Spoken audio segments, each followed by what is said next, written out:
বিয়ের জন্য চাপ দেয়ায় অন্তঃসত্ত্বা প্রেমিকাকে ঢাকা মাওয়া এক্সপ্রেসওয়েতে এনে গুলি করে হত্যা করেন প্রেমিক। এই কাজে ব্যবহার করা হয় রাজধানীর ওয়ারী থানা থেকে লুণ্ঠিত অস্ত্র।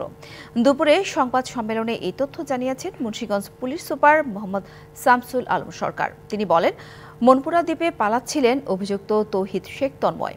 ভোলার ইলিশায় একটি লঞ্চ থেকে তাকে গ্রেপ্তার করা হয়। তার দেয়া তথ্যে সোমবার ঢাকার দক্ষিণ কেরানীগঞ্জের বটতলী বেইলি ব্রিজের নিচে পানি থেকে হত্যায় ব্যবহৃত পিস্তলটি উদ্ধার করা হয়েছে।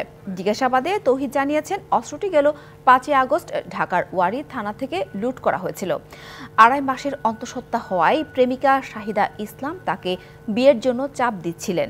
শনিবার সকালে ঢাকা মাওয়া এক্সপ্রেসওয়ের পাশে মুন্সিগঞ্জের শ্রীনগরের দোগাছি এলাকা থেকে শাহিদার গুলিবিদ্ধ মরদেহ উদ্ধার করে পুলিশ।